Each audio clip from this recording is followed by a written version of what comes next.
चलिए तो स्टार्ट करते हैं। तो मॉक टेस्ट 14 आप लोग देख लीजिए, है ना, जो लोग टेस्ट अटेम्प्ट कर रखे हैं। देखो डेली एक एक टेस्ट दो। अब तो जो कि एग्जाम में 60-70 डेज ही बचे हैं, एग्जाम तो 100 है, तो जो लोग लेट ज्वाइन किए तो you can attempt 2 test per day, है ना। अभी फुल टाइम तैयारी कर रहे हो, तो फुल टाइम तैयारी कर रहे हो, कम से कम जो बच्चा फुल टाइम कर रहा है प्रिपरेशन, तो वो कम से कम 8-10 घंटे दोगे ना तैयारी को, तो 8 घंटे में अगर एक टेस्ट डेली दोगे, 3 घंटे का एक टेस्ट है तो भी चलेगा, है ना।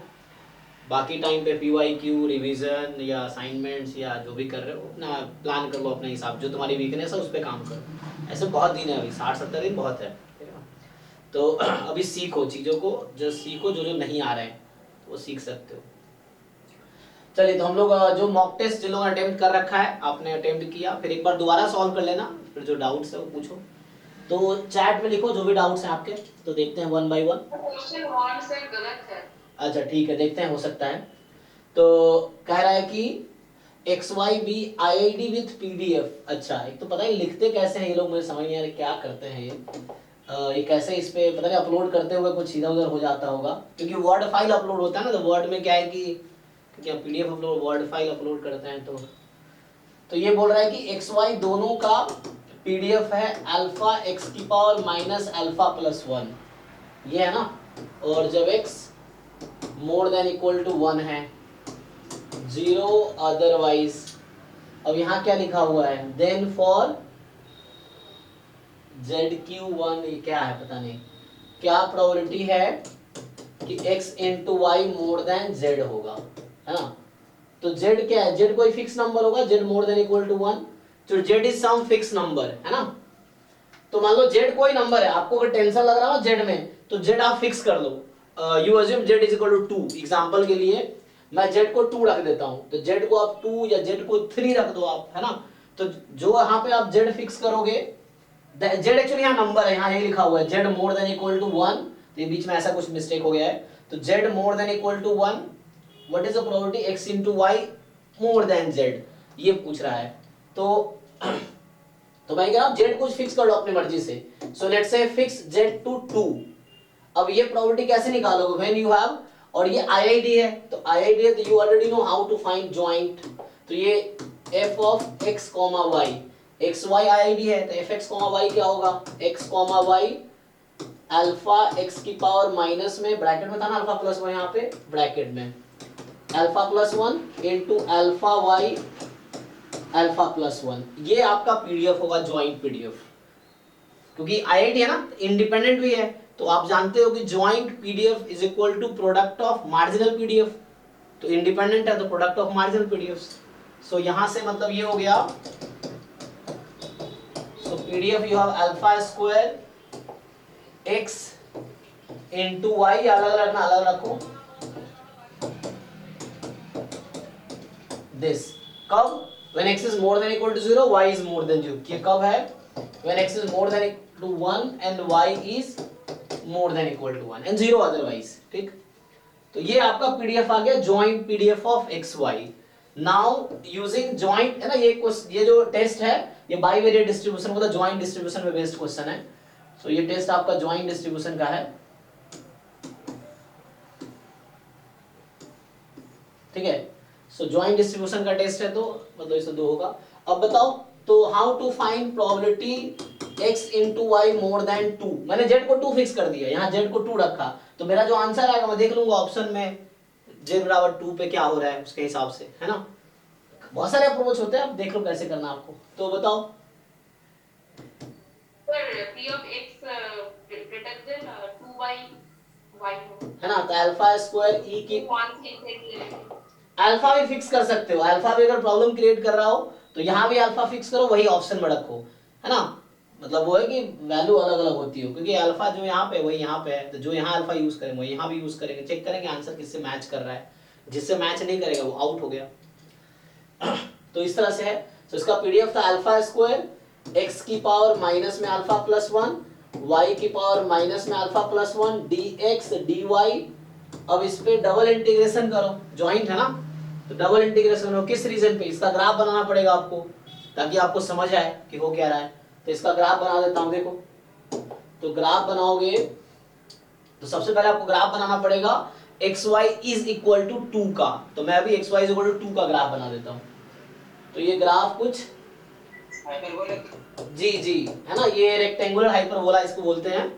तो so x y is equal to, तो x को 1 रखेंगे तो y 2 हो जाएगी, जब x 1 है तो y 2 हो जाएगी, और जब x को 2 रखेंगे y 1 हो जाएगी, x को 2 रखेंगे तो y 1 हो जाएगी ना, 1 2 बोल दो। तो ये कुछ इस तरह का हाइपरबोला बनेगा आपका, ठीक है। सो ये लाइन जो है मान लो इस तरह से, मतलब यहाँ फिक्स मत करो, देखो क्या करूँ मैं को, देखो ये क्या कर रहा चाह रहा हूँ मैं कि ये 1 फिक्स कर रहा हूँ, क्योंकि मान लो ये 1 है, इसको हटा दो यहाँ से, और यहाँ 1 है, x पे 1 है, ये y पे 1 है। ऐसा इसलिए कर रहा हूँ क्योंकि हमारा क्या है एक्स वाई लेस देन 2 ना, तो ये पॉइंट जो है x1 y2, और ये जो पॉइंट है, एक मिनट उल्टा हो गया, x2 y1 x1 y2 है ना, प्रोडक्ट 2 होना चाहिए। तो इस तरह से, तो ये ग्राफ है। अब आपको डिसाइड करना है, सो ये जो this curve is xy exactly equal to 2, but you need to decide the reason x into y less than 2। तो लेस देन 2 का मतलब हुआ कौन सा रीजन लोगे, लोअर हाफ या अपर हाफ, कैसे डिसाइड करोगे आप, बताओ भाई, है ना। तो कोई टेस्टिंग पॉइंट ले लो, you choose any one point. हाँ, जैसे 0 0 रख के देख लिया तो लोअर हाफ आएगा। तो मतलब ये रीजन है, this is your feasible region जिसपे इंटीग्रेट करना है। और ये लाइन क्यों बनाया मैं, क्योंकि हमारा जो पीडीएफ है उसका सपोर्ट है x more than equal to 1, y more than equal to 1, तो x y both are more than equal to 1, इसलिए मैंने ये लाइन बना दिया। ये लाइन है ना, y इज इक्वल टू 1 है, और ये जो लाइन है अच्छा ग्रेटर देन था, ओ हाँ हाँ हाँ, यहाँ तो ग्रेटर है, एक मिनट देख लेता हूँ। अच्छा वहाँ ग्रेटर है, तो मैं लेस देन का बनाया ना, कोई बात नहीं, तो कॉम्प्लीमेंट ले लेते हैं, नो प्रॉब्लम। क्या करें, कॉम्प्लीमेंट ले लेते हैं, हाँ 1 माइनस कर देते हैं, x y less than equal to 2, चलो तो 1 माइनस, ठीक है। हाँ बताइए, ध्यान रखना है ना हर एग्जाम में। तो 1 minus double integration join PDF dx dy। तो अब हम इसका ग्राफ अभी बना रहे थे, मैं ये क्योंकि x y less than equal to 2 का रीजन सेलेक्ट किया हूँ, तो इस पे इंटीग्रेट कर देते हैं अब। तो अब लिमिट ले लीजिए, तो लिमिट ले लेंगे आप, तो पहले x का लेना है तो ये हो जाएगा। तो ये कर्व है आपका x y is equal to 2, तो यहां से मैं अगर ये लिमिट ले रहा हूं तो ये स्ट्रिप होगा, तो this line is y is equal to 0। अच्छा मैं किसका लिमिट ले रहा हूं, पहले y का कि x का, यहाँ देखना आपकी मर्जी है, दोनों से काम हो जाएगा। तो यहाँ चूंकि मैं dx लिख रखा हूं, या मैं dy कर देता हूं, dy dx, तो अगर y कर दूंगा तो पहले y की लिमिट लूंगा, तो ये y बराबर 1 है, और ये वाला क्या है y बराबर, तो y बराबर 2/x। तो देखो, तो यहां से y मैं पहले y लिख रहा हूं, ठीक है, तो y 1 से 2/x dy। अब ये स्ट्रिप कहां से कहां तक मूव कर सकता है, तो ये क्योंकि 1 से 2 तक है ना, क्योंकि ये इंटरसेक्शन पॉइंट है, y बराबर 1 x बराबर 2, इसके नीचे चली जाएगी, क्योंकि x की वैल्यू जो ही मैं 2 से ज्यादा लूंगा, 3 लिया x की वैल्यू, तो y 2/3 हो जाएगी लेस देन 1, लेकिन y तो मोर देन 1 चाहिए, यही रीजन था मेरा। तो ये यहां से लेके यहां तक हो सकता है, ठीक है। तो मतलब ये हो गया हमारे पास, क्या लिखूं, 1 से 2, 1 से 2, ये स्ट्रिप 1 से 2 मूव कर सकता है, 1 से 2 करके देखो इंटीग्रेशन। तो क्या करेंगे, 1 माइनस 1 से 2, अल्फा स्क्वायर बाहर, x वाले टर्म भी बाहर अभी, क्योंकि हमें y के रेस्पेक्ट में इंटीग्रेट करना है, तो y के रेस्पेक्ट में इंटीग्रेट करना है, तो y वाले टर्म का इंटीग्रेशन होगा, तो y की पावर माइनस अल्फा बचेगा, ऐड 1 ऐड करेंगे तो अपॉन माइनस अल्फा, माइनस है ना,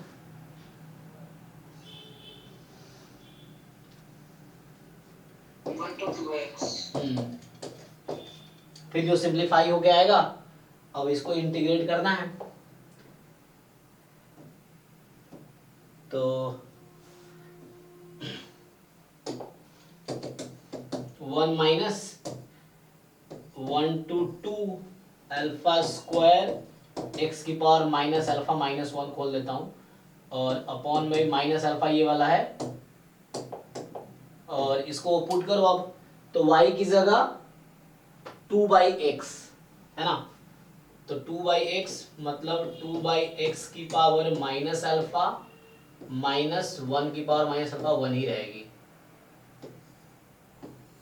upper limit minus lower limit कर रहा हूं, ठीक है, देख लो dx। अब थोड़ा सा सिंप्लीफाई कर लो इसको, तो 1, अब ये एक अल्फा कट जाएगा, ये माइनस माइनस को प्लस कर सकते हो, ये वाला माइनस ये माइनस मिलके प्लस कर सकते हो, एक अल्फा कैंसिल हो गया, अल्फा बाहर कर लो, 1 से 2 यहाँ पे है x की पावर माइनस अल्फा माइनस 1, ये बाहर हो गया, इसको ओपन करो, तो इसको अब देख लो तुम्हारी मर्जी है ना, तो 2/x है चूंकि, तो ब्रेक कर सकते हो तुम, तो ये इसको ब्रेक करोगे तो ये हो जाएगा 2 की पावर माइनस अल्फा x की पावर अल्फा। चेक कर लो कैलकुलेशन, ठीक है, देखो तो अजय संजय माइक ऑन है आपका, तो करो इंटीग्रेशन, इंटीग्रेशन करके देखो आंसर आता है कि नहीं आता है, किसका डाउट था ये, कर पाओगे जी इंटीग्रेशन? बोला मैं, जिसका डाउट था। सर ऑप्शन जो आ रहा है लेकिन उसमें 1 plus alpha Z alpha log Z चाहिए था ऑप्शन अच्छा बी में। अच्छा, यहाँ log z नहीं आएगा, मतलब log 2 नहीं आएगा क्या? चेक कर लेते हैं, आ तो जाएगा आना, चलो पूरा कर देता हूँ, देखते हैं तो क्या आएगा। यहाँ से equal to 1 plus,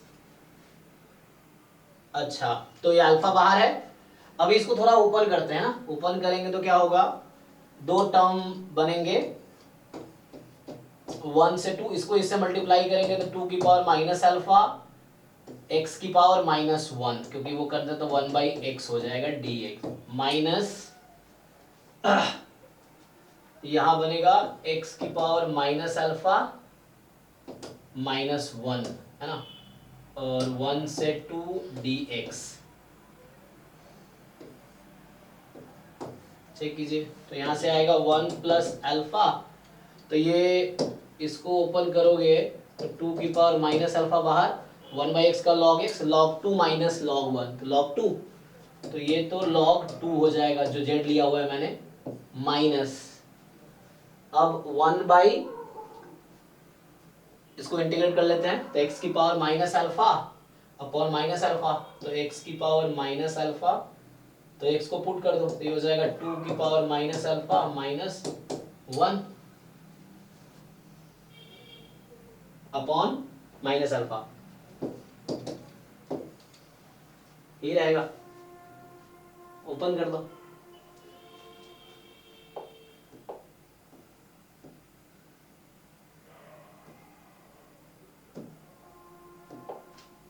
so equal to 1, अब इसको सिंप्लीफाई, चलो अल्फा मल्टीप्लाई कर दो, तो क्या हो जाएगा 2 की पावर माइनस अल्फा, एक तो आ रहा है अल्फा log 2 आ रहा है, और माइनस अल्फा मल्टीप्लाई हुआ प्लस 2 की पावर माइनस अल्फा, ये माइनस माइनस यहाँ प्लस हो जाएगा, और ये अल्फा कैंसिल हो गया यहाँ से,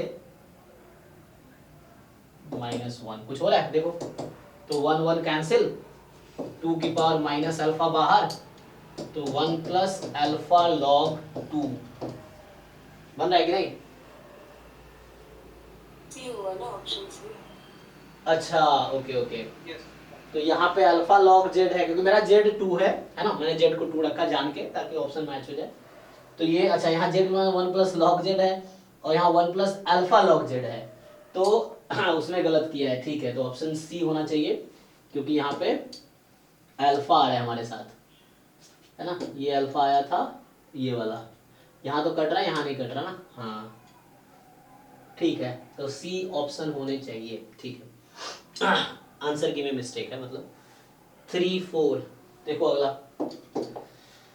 क्वेश्चन 2 सर, 2 2 में एक्चुअली क्वेश्चन इनकम्प्लीट सा है, ठीक है, ये क्वेश्चन इनकम्प्लीट सा है, लास्ट टाइम आपने बताया था, किसने पूछा था? हाँ हाँ हाँ, ये इनकम्प्लीट क्वेश्चन है,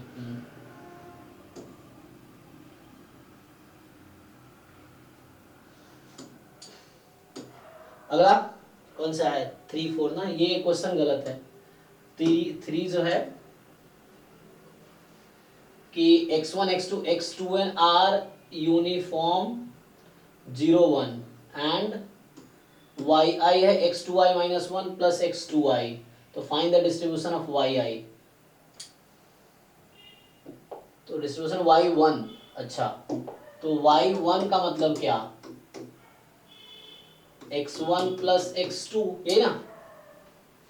तो यूनिफॉर्म का सम क्या होता है, यूनिफॉर्म 0 है ना ये, हाँ ट्रायंगुलर आ जाएगा, तो डिराइव तो कर ही सकते हैं। अब फिर से आंसर का देखना पड़ेगा सही गलत है। ये सीडीएफ लिखा है शायद ना, ये सीडीएफ लिखा हुआ है, तो निकालिए सीडीएफ। इसका सीडीएफ कैसे निकालोगे, सर इसका पीरियड तो होता है ऐसे y हो जाए y1 0 से 1 के बीच में, और फिर 1 से 2 के बीच में 2 माइनस y1। ठीक है, तो उसका सीडीएफ लिख लो, ये है, और देख लो मैच कर रहा है कि नहीं कर रहा है। ठीक है ना, तो ये कर सकते हो आप, तो पीडीएफ नहीं ड्राइव कर लो पहले चाहो तो सम का, और उससे कर लो यार, जैसे भी जैकोबियन वाले तरीके से जा सकते हो आप कि y1 ये है, y2 मान लो अपनी मर्जी से x2 या x1, फिर जॉइंट निकालो जैकोबियन से, फिर y1 का डिस्ट्रीब्यूशन निकाल लो, फिर पीडीएफ आ गया तो सीडीएफ निकाल लो। दूसरा अप्रोच है सीडीएफ अप्रोच, तो सीडीएफ से जाओगे तो वो भी हो सकता है, उसके हिसाब सोचना पड़ेगा ना। तो रेंज क्या है, x1 था 0 से 2 1, x2 है 0 से 1, ठीक है। पहले पीडीएफ निकाल लो फिर इसका सीडीएफ निकाल लो, ट्रायंगुलर डिस्ट्रीब्यूशन होता है तो उसका सीडीएफ फाइंड करो, उसमें क्या दिक्कत है। मतलब इसमें प्रॉब्लम क्या है, समझ होगा कि नहीं। तुम चाहो तो एक काम करो, y2 बराबर x1 ही ले लो अपनी मर्जी से, या x2 लेना x2 ले लो। तो ये तुम्हारे पास है x1 x2, तो आईआईडी यूनिफॉर्म 0 1 है, तो यहां से तुम निकालो y1 y2 का जॉइंट पीडीएफ। बट वो थ्योरम ऐसे था ना कि वो यूनिफॉर्म -2a से 2a होगा तो ट्रायंगुलर होगा। क्या क्या, -a to a होगा तो ट्रायंगुलर होगा उसका सम। नहीं 0 to 1 में भी होता है, 0 1 के लिए भी वही आता है ना। ओके फिर हो जाए। मतलब नहीं भी ट्रायंगुलर आता है, जैसे करो ना, जॉइंट लिखो y1 y2 का, और फिर इससे y1 का पीडीएफ निकालो, y1 के पीडीएफ सीडीएफ निकालो, एक ये तरीका है। एक डायरेक्ट भी है जिसको क्या मेथड ये लोग कन्वोल्यूशन मेथड एक होता है, जो कि एग्जाम में सिलेबस में लिखा नहीं है, तो उससे आप सोच सकते हो कि like y1 less than equal to small y, तो x1 plus x2 less than equal to small y। अब यहाँ पे ये है कि इसका होता ये है कि f of x1 eight x1, और ये बन जाएगा probability x2 less than equal to y minus x1 integrating with respect to x1 and x2। हाँ, तो ये तुम्हें लिखोगे तो ये CDF ऑफ आ जाएगा x2 एट y माइनस 1, है ना।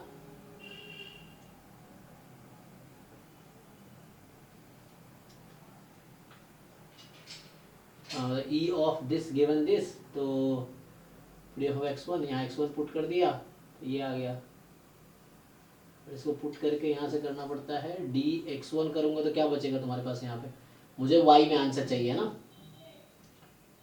हाँ dx1 0 to 1 करो सॉल्व, तो ये 0 to 1, ये हो गया 1, और ये x2 का, x2 तो यूनिफॉर्म 0 1 है, तो इसका CDF आ जाएगा y माइनस x1 dx1, लेकिन इसको ब्रेक करना पड़ेगा ना। अब इसको इंटीग्रेट करोगे आप, सो y minus x1 square by 2 1/2 आ जाएगा एक, तो एक y माइनस 1/2 आएगा कुछ केस में, किस केस में आएगा ये, लेकिन ये केसेस फिक्स सही है। x1 तो यूनिफॉर्म 0 1 था ना। इस तरीके से ये भी मेथड है, ये थोड़ा ना, हालांकि इस तरह क्वेश्चन को मैं सॉल्व किया नहीं किसी क्वेश्चन को, तो पता नहीं इसमें कुछ गलती हो रही होगी। और सर वैसे ट्रायंगुलर वाले में वही कंडीशन होती है -a to a, तब उसको ट्रायंगुलर बोलते हैं, अच्छा। इसका डिस्ट्रीब्यूशन का कोई नाम नहीं है, बट एफएमएस में निकाल के बता रखा है इसका डिस्ट्रीब्यूशन एक्चुअल प्लस एक्स। मतलब तुम डिराइव कर सकते हो ट्रायंगुलर। हेलो, ये जो ट्रायंगुलर डिस्ट्रीब्यूशन वर्ड है, ये जैम के सिलेबस में कहीं यूज किया नहीं है ना, ना गेट के सिलेबस में यूज किया है, तो एग्जाम में भी ये वर्ड यूज करेगा नहीं वो। ये है एग्जाम में स्टैंडर्ड डिस्ट्रीब्यूशन वही वर्ड यूज होगा जो स्टैंडर्ड डिस्ट्रीब्यूशन सिलेबस में है। तो आपको इसका पीडीएफ समहाउ डिराइव करना है। ट्रायंगुलर है नहीं, अब छोड़ दो, कोई बात नहीं। आप जस्ट ये डिसाइड करो, क्योंकि इस सिलेबस में है नहीं, ट्रायंगुलर डिस्ट्रीब्यूशन स्टैंडर्ड डिस्ट्रीब्यूशन में सिलेबस में यूज़ किया ही नहीं है, तो पता ही नहीं हमें क्या है ना ये चीज़ें। तो उसको फिर स्टैंडर्ड वे में डिसाइड करो, जैसे यहाँ बता रहा था, इसी तरीके से करो, यहाँ से आ जाएगा y1 का पीडीएफ, फिर y1 का सीडीएफ। ट्राई करके देखो, इसका प्रूफ हर जगह मिल जाएगा। Sum of two uniform random variable, देखो कैसे डिराइव कर रखा है, उससे कर लो प्रूफ, कहीं भी देख लो, कहीं भी मिल जाएगा, क्योंकि ये थ्योरम टाइप का क्वेश्चन हो गया ना, तो कहीं भी इसका प्रूफ किसी भी बुक में मिल जाएगा कि what is sum of two uniform random variable, uniform 01 random variable. या मैं भी लिखूंगा ट्रांसफॉर्मेशन से कर रखा है एफएमएस में। हाँ, उससे हो जाएगा। ये क्वेश्चन है कि x1 x2 xn r normal mu sigma square होगा ये, तो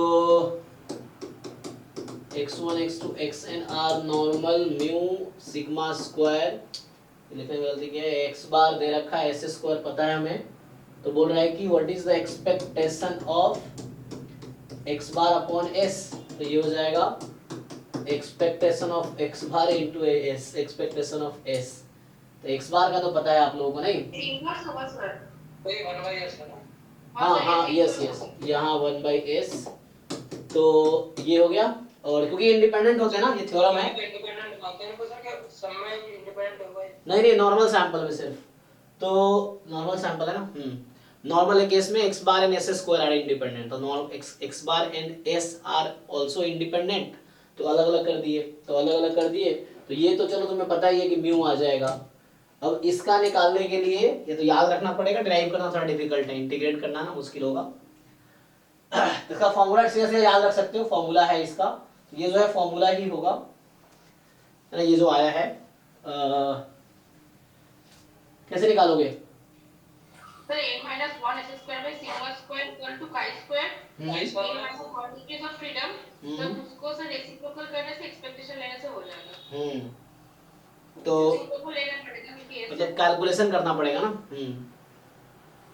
सर ये कैलकुलेशन ही नहीं हो पाई, इसमें बात का आईडिया है ना, तुम ऐसे याद रख चाहो तो याद रख सकते हो, अदरवाइज ये क्या कर रखा है इन्होंने, तो इसका ये आंसर है। ये कई बुक में मैंने देखा था इसका सॉल्यूशन, इधर रोहित में ही है कहीं पे शायद, सर ग्रुप में भेज देंगे। अच्छा है ना, इसका प्रूफ मतलब मिल जाएगा, मतलब ये सब क्या प्रूफ करने लायक क्वेश्चंस हैं, एग्जाम में नहीं, घर पे एटलीस्ट प्रैक्टिस के लिए करने लायक क्वेश्चन है।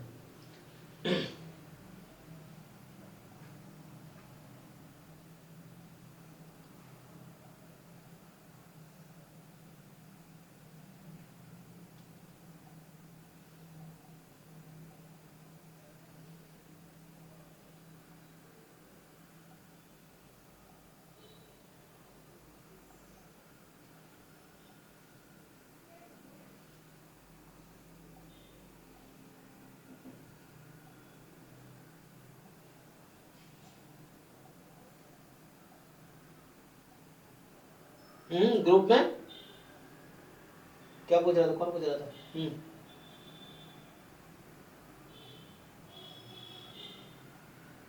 सर ग्रुप में भेज देंगे, ये कहने का मतलब था। हाँ, मतलब सॉल्यूशन करके ना भेज देंगे, या ये मतलब प्रूफ करना पड़ेगा तुम्हें, उसमें टाइम लग जाएगा। हाँ, मतलब इसका प्रूफ किया जा सकता है।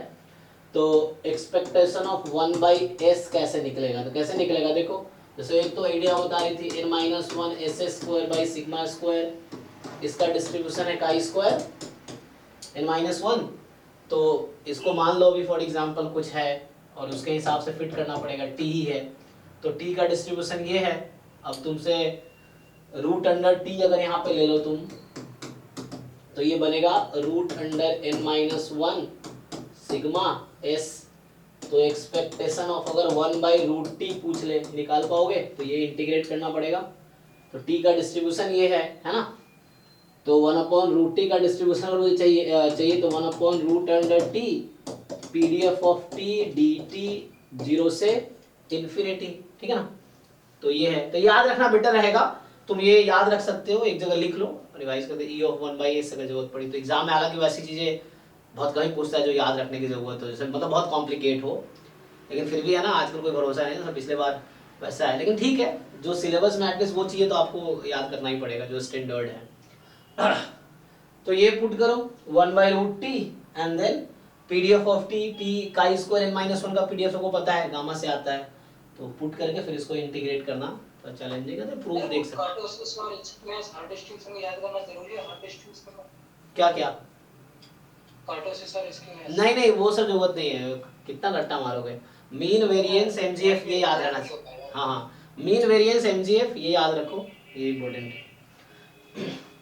लेकिन कभी-कभी है डायरेक्ट उसमें कार्टोसिस और एक्सपीरियंस पूछ लेता है, उसका फार्मूला नहीं पता होता तो क्वेश्चन लग नहीं पाता। हाँ, तो फॉर्मूला भी तो आसान है, फॉर्मूला ड्राइव करो, उसको याद कर सकते हो, याद कर लो, ये भी चीज है, वो एडवांटेज तो है उसका। अब जिसको याद है उसको एडवांटेज मिल,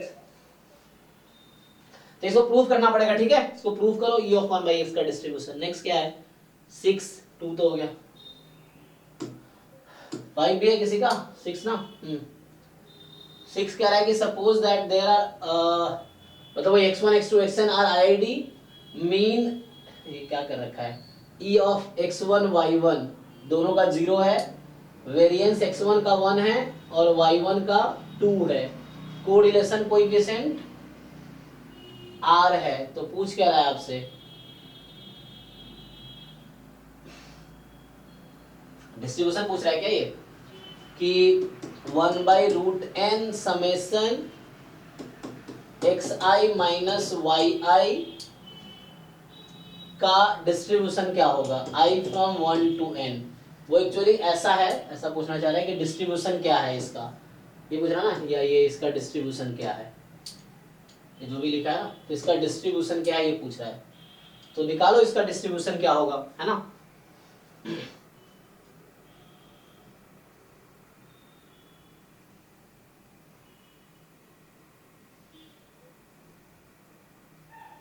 एक्सपेक्टेशन देखो, हाँ वो तो आ जाएगा ना इजीली, तो मान लो इसको नया नाम दे दो, तो ये क्या है, और उनका रूटन है ना, तो मीन वेरिएंस निकालो, क्या आएगा, इसका मीन और वेरिएंस निकाल लो, दिख जाएगा, हो जाएगा जी।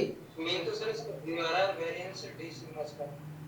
हाँ तो नहीं, डी तो डी मतलब डिस्ट्रीब्यूशन, एक्चुअली उसने बहुत क्लोज लिख दिया है, मतलब पूछ रहा है इसका डिस्ट्रीब्यूशन क्या है, आपका ये है रैंडम वेरिएबल, इसका डिस्ट्रीब्यूशन चाहिए, है ना, तो इसका मीन निकाल लो और इसका वेरिएंस निकाल लो,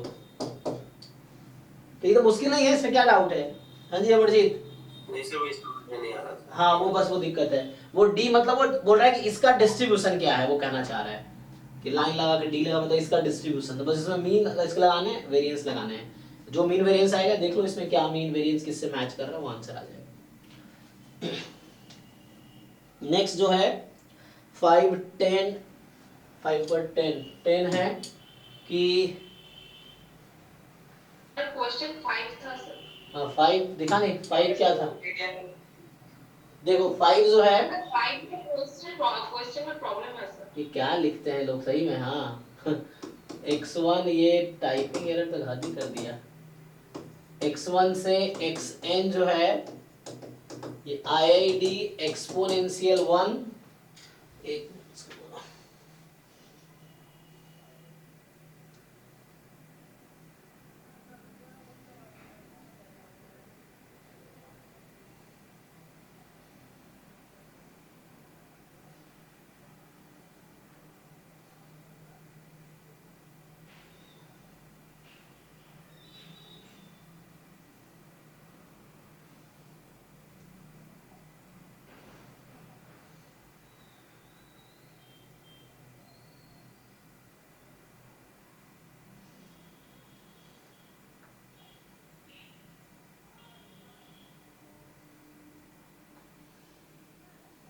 तो क्या पूछने की कोशिश किया है कि एक्सपोनेंशियल 1 है, m जो है m be the median of x1 x2 x3 and this and this is other statistics on this, तो हल ही कर दिया, तो यहाँ पूछ रहा है कि then find mn less than equal to 2। Actually इस पैटर्न में गेट में क्वेश्चन आया होगा ना, गेट 2023 में ही है शायद ऐसा क्वेश्चन, बट पता नहीं उससे कॉपी करने की कोशिश किया होगा। तो उसमें ऐसा कुछ पूछा हुआ है mn less than equal to log 2 क्या होता है। तो mn क्या है, क्वेश्चन ये mn मुझे लग रहा है बोल रहा है मीडियन है x1 x2 xn का, और ये nth ऑर्डर स्टैटिस्टिक्स है इसका।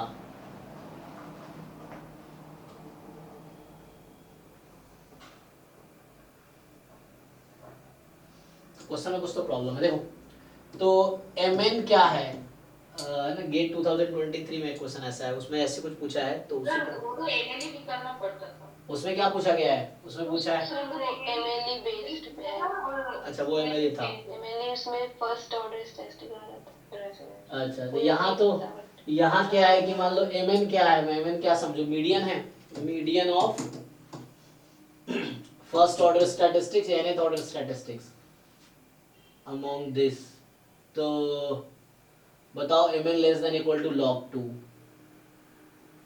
क्वेश्चन ही क्लियर नहीं है क्या फिर पूछा। इसमें जो x1 x2 दे रखा है ये समझ में नहीं आया। हाँ मतलब यहाँ पता नहीं क्या ये लाइन लिखा है, ये यही कंडीशन। और ये चेक भी नहीं किया किसने, कौन बनाता है पूछना पड़ेगा इसमें ना। तो ये बिल्कुल ध्यान क्या लिखा है समझ ही नहीं आ रहा इसमें।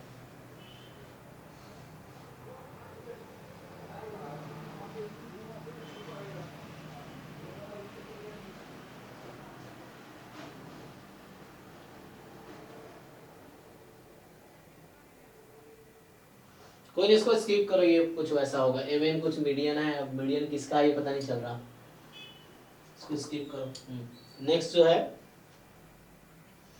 10 क्या है,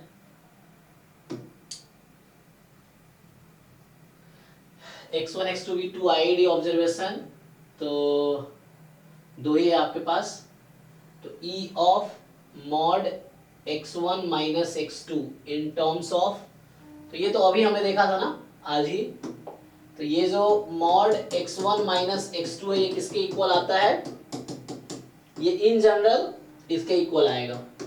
जब x1 x2 आर आईआईडी किसी डिस्ट्रीब्यूशन से आ रहा है, मान लो किसी भी डिस्ट्रीब्यूशन से, तो मॉड x1 माइनस x2 हमेशा किसके इक्वल आएगा। और ये कॉन्सेप्ट जैम 2023 के एक क्वेश्चन में भी यूज हुआ है, जहां पे पूछा गया इसका डिस्ट्रीब्यूशन क्या है ना, वही बता रहा था। तो एफ डिस्ट्रीब्यूशन वाले बता सकते। हाँ वो एफ डिस्ट्रीब्यूशन और टी डिस्ट्रीब्यूशन से रिलेटेड क्वेश्चन जो था जैम 2023 में 23 में, उसमें ये यूज हुआ था कॉन्सेप्ट।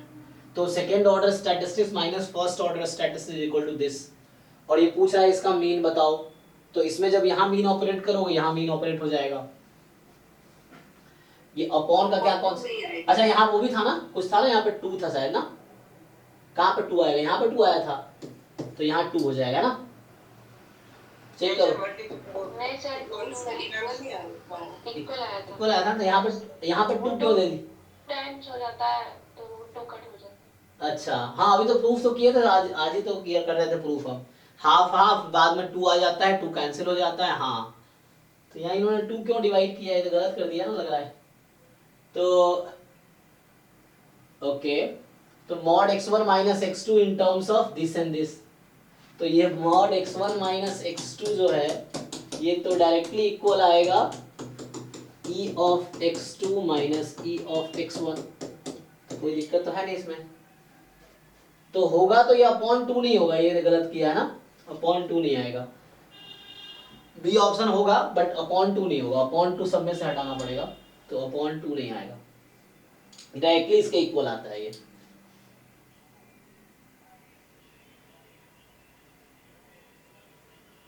ठीक है ना, ये वेरीफाई कर सकते हो फॉर्मूला से, जो मैक्स मीन का फॉर्मूला होता है 2 नंबर का, उसको यूज करके आ जाएगा ये।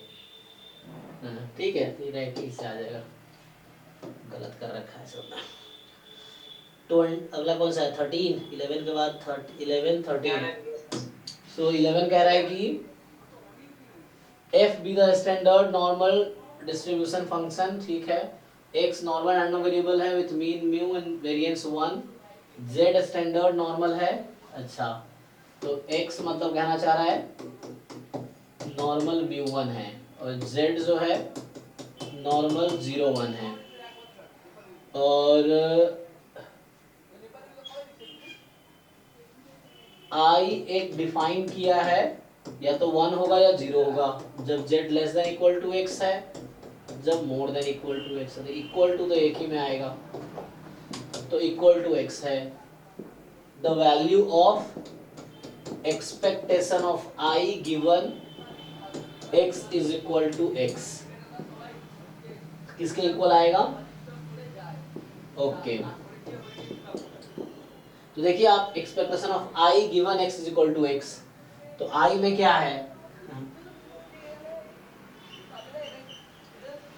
या तो 1 है या 0 है। तो I की पॉसिबल वैल्यू क्या है, या तो 1 है या 0 है। जब I की वैल्यू 0 लेंगे तो मीन तो 0 ही आ जाएगा। तो जब 1 लेंगे हम तो 1 into probability I is equal to 1 given x is equal to x। So 1 into probability I is equal to 1 कब होगा जी? z less than equal to, ये कैपिटल X को बोला है स्मॉल x रख दो, तो स्मॉल x रख दिया, तो ये सिंपली 5x आ गया, ये तो कोई दिक्कत नहीं है। तो E of I given x पहला वाला चीज 5x के इक्वल आया, ये ओके है, देख लो। अब आपसे नेक्स्ट पूछ रहा है कि एक्सपेक्टेशन ऑफ 5x। अब ये 5x का एक्सपेक्टेशन पूछ रहा है। अब ये फिर से प्रूव वाला चीज हो गया ना, एक्सपेक्टेशन ऑफ 5x। अब ये 5x का एक्सपेक्टेशन क्या होगा? तो ये फिर से एक फॉर्मूला होता है ना, ये पहले भी आया था एक और क्वेश्चन जो पूछा था क्या होगा। तो मतलब CDF, ये जो 5 है CDF है स्टैंडर्ड नॉर्मल का, और 5x पूछ रहा है। तो ये तुम्हें फॉर्मूला मिल जाएगा एक्चुअली, है ना, इसका फॉर्मूला आ जाएगा। तो ये आएगा, डिराइव करना पड़ेगा।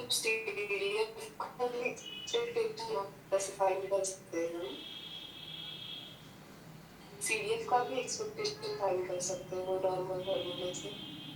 हाँ मतलब ये 5x एक फंक्शन ऑफ x हो गया ना। जैसे इन जनरल 5x का मतलब क्या, अगर 5 स्मॉल x होता तो इसका मतलब होता है probability capital Z less than equal to x, और इसका मतलब है minus infinity to x 1 by root under 2 pi e की पावर माइनस हाफ, कुछ ले लीजिए आप, z स्क्वायर dz, ये मतलब है इसका। सो अब ये अरे तो यहाँ पे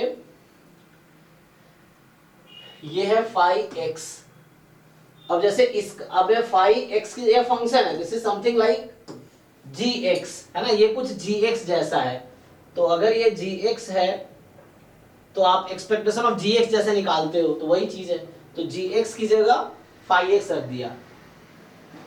जैसे हम लोग कैसे लिखते हैं, अगर मैं एक्सपेक्टेशन ऑफ gx, g कोई भी एक फंक्शन है तो हम लोग जानते हैं इसका डेफिनेशन है gx into PDF of x dx, और जो भी x का सपोर्ट है उस पर इंटीग्रेट हो जाएगा। तो ये एक्सपेक्टेशन ऑफ gx का फॉर्मूला है। तो वैसे ही ये वाली चीज है, तो वैसे कैलकुलेट करो बहुत दिक्कत है कि 5x fx of x dx minus infinity से प्लस इन्फिनिटी, तो ये 5x है और fx ऑफ x, तो fx आपके पास है, x का डिस्ट्रीब्यूशन था नॉर्मल म्यू कॉमा 1। तो ये अगेन एक रिजल्ट है, तो आप ये देख सकते हो, ये कहीं कहीं विकिपीडिया पे इसका वो मिल जाएगा, वो दिया है नॉर्मल डिस्ट्रीब्यूशन फॉर्मूला। ये कैपिटल 5 का, तो capital 5x equal to z लेने से इसका मतलब ट्रांसफॉर्मेशन लेने से सर आ जाएगा इजीली। हाँ वही तो प्रूफ करना पड़ेगा, आ तो जाएगा बट नहीं सर इजी है सर, हो जाएगा। हाँ, तो प्रूफ करके भेजो, किसी ने भेजा भी था शायद पहले ग्रुप में आई थिंक। देखो ये फॉर्मूला है, विकिपीडिया गूगल पे आप करोगे ना नॉर्मल डिस्ट्रीब्यूशन, उसमें जाके कहीं एक स्टेटमेंट है ये, तो इसका ये फॉर्मूला आप जस्ट याद रख सकते हो, phi of mu by root 2, नहीं तो इसको प्रूफ करना पड़ेगा, ये है। तो you can remember this formula, e of 5x 5 mu by root 2, है ना। एग्जाम में प्रूफ नहीं, वहां पे नहीं कर सकते, टाइम नहीं है, तो आपको लगेगा कर सकते हो ठीक है, अदरवाइज स्किप करो। ये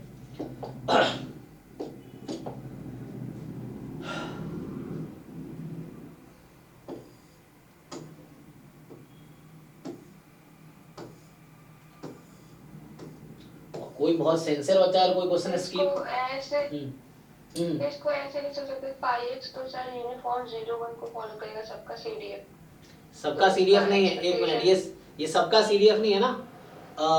अच्छा, हम ये जानते हैं एक्चुअली आप जो कह रहे हैं वो ये होता है एफ एक्स ऑफ एक्स। यहाँ वैसा नहीं है, ये फाइव एक्स पता है क्या है, फाइव एक्स ये हुआ एफ जेड ऑफ एक्स। इसका डिस्ट्रीब्यूशन यूनिफॉर्म 0 1 होता है ना। अब ये जानते होंगे ना, यहाँ x है और यहाँ x है, जिस रैंडम वेरिएबल का सीडीएफ है वही यहाँ पे है, तब जाके यूनिफॉर्म 0 1 होता है।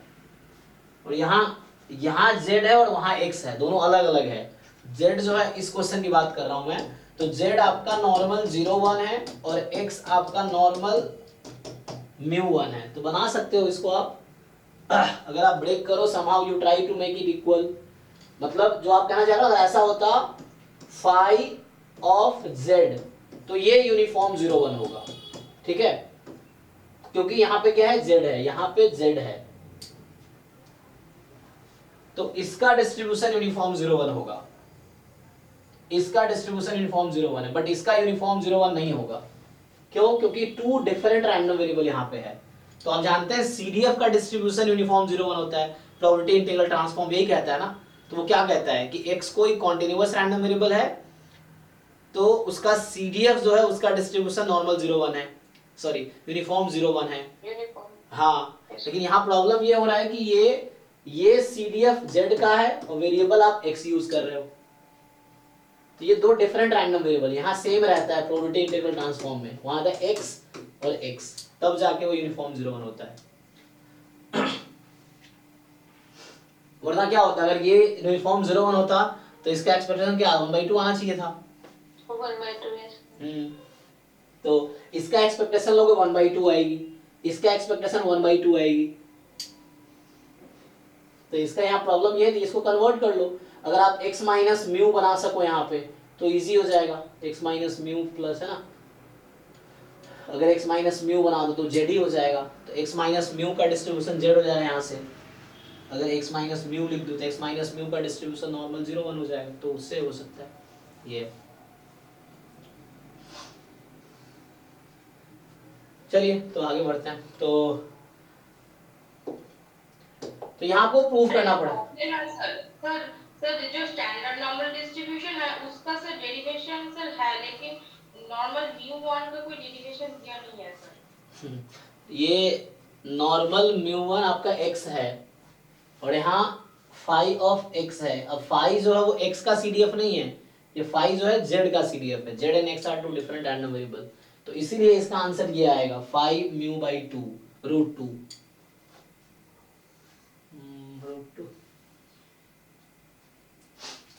प्रूव करें तो प्रूव करना फिर टाइम टेकिंग होगा, करके देखो या मैं ट्राई करूंगा, मुझे भेजने पर, या ऑनलाइन में मिल जाएगा किसी न किसी वेबसाइट पे या किसी न किसी बुक में मिल जाएगा इस तरह से। ये कर ग्रुप पे आ गया सर, प्रूफ कर दिया। अच्छा भेज दिया क्या? ठीक है।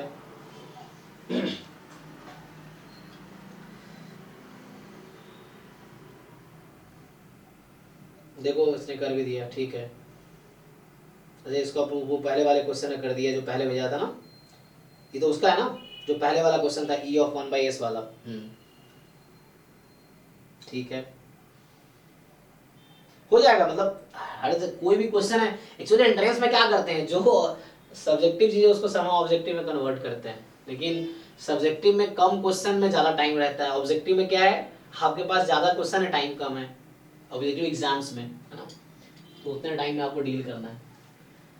इसीलिए सब्जेक्टिव एग्जाम में आपके 90% 95% आते हैं बीएससी एमएससी में, और एंट्रेंस में तो 30 40 50% पे ही टॉप रैंकर्स होते हैं। ठीक है, तो नेक्स्ट बताइए। तो इसको प्रूव करना पड़ेगा, तो ऑप्शन ये करेक्ट है। नेक्स्ट था 13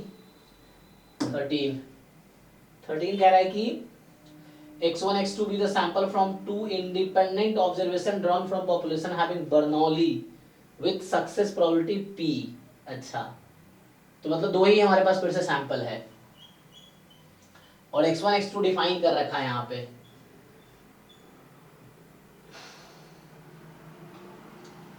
तो कह रहा है covariance between x bar and s square. तो यहाँ x बार तो ठीक है, एस स्क्वायर को कैसे डिफाइन किया है, एस स्क्वायर का एक्चुअल डेफिनेशन क्या होता है, सो 1/1 क्योंकि 1/n minus 1 summation xi minus x bar whole square. तो यहाँ दो ही सैंपल साइज है तो ये आ जाएगा x1 माइनस x बार का whole square plus x2 minus x bar का whole square. I think simplify होगा यही बन जाएगा। तो ये x बार क्या होता है x1 plus x2 upon 2, LCM ले लो। तो ये x1 प्लस x2 अपॉन 2 करेंगे तो 2x1 माइनस सेम ही आ जाएगा, ये आ जाएगा, ठीक है ना। देखो तो x1 माइनस x2 अपॉन 2 का होल स्क्वायर, तो ये वही ऐसे स्क्वायर है 1 upon n minus 1 summation xi minus x bar whole square. अच्छा प्रॉब्लम यहाँ पे ये है कि ये जो थ्योरम था ये किसके लिए था, नॉर्मल के लिए है ना। तो वैसे नॉर्मल के लिए था, तो अभी आप प्रॉपर ट्रेडिशनल वे में जैसे आप करते हैं उस तरीके से डिराइव करके देखिए क्या आता है। अगर मुझे कोवेरिएंस निकालना है x बार और s स्क्वायर का, तो मान लो ये नया रैंडम वेरिएबल है y1 y2 है ना, this is y1 this is y2। अब करके देखते हैं क्या आएगा। तो ये y1 है ये y2 है। अब इसको सिंप्लीफाई प्रॉपर्ली जैसे सॉल्व करते हैं वैसे कीजिए। x1 x2 इंडिपेंडेंट बर्नौली है तो पुट कर लो। तो e of x bar into S square minus E of x bar into E of S square, और इसका मीन तो x1 का मीन यहाँ आएगा p है ना, क्योंकि सक्सेस प्रोबेबिलिटी p है तो मीन p है np। तो x1 का मीन p है तो इसको पुट कर लो। तो ये मल्टीप्लाई कर लो, ये हो गया x1 प्लस x2 अपॉन 2 और एस स्क्वायर है x1 minus x2 whole square upon 2 minus इसका मीन निकालोगे आप तो पुट करके सिंप्लीफाई करके देखा आपने क्या आता है, सिंप्लीफाई करके मैंने देखो क्या 0 आ रहा था आ जाता है इस तरीके से। तो ऐसे इंडिपेंडेंट है तो मल्टीप्लाई करके फिर एक्सपेक्टेशन, हाँ मतलब हम एस स्क्वायर से सिग्मा स्क्वायर होती है ना, तो क्योंकि n बाय होता है तो एस करके लिया और सिग्मा स्क्वायर से दे रखा है। नहीं देखो ये सैंपल यहाँ नॉर्मल से नहीं है, अगर नॉर्मल से सैंपल होता तो डायरेक्टली थ्योरम है कि आंसर 0 हो जाएगा। थ्योरम कहता है ना कि x bar and s square are independent. वो नॉर्मल सैंपल से जब आते हैं, जो हमारे पास रैंडम सैंपल नॉर्मल का है, तो उस केस में x bar and s square are independent, तो उस केस में तो आपका simple x bar s square को वेरिएंस 0 हो जाएगा है ना। लेकिन यहाँ तो बर्नौली से आया है तो हम प्रॉपर्ली सॉल्व करके देखेंगे क्या आता है। तो करके देखो क्या आता है, इस तरीके से पुट करो वैल्यूज, फिर ये सिंप्लीफाई करके देखो निकल तो जाएगा।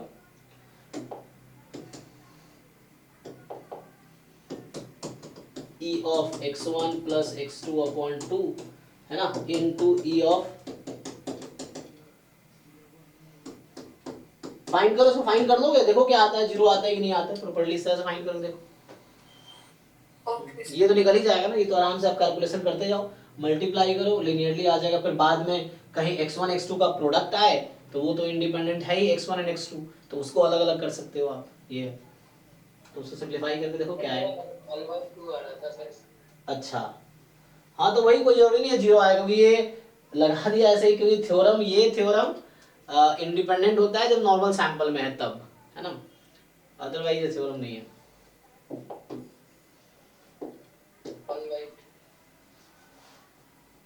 तो इसको एक बार प्रॉपर्ली सिंप्लीफाई करके देखो क्या आता है। सर स्लाइड को दिखा दीजिए एक बार से। अब यहाँ से आपको आंसर निकालना है क्या आएगा। ये माइनस साइन है, ये स्क्वायर है।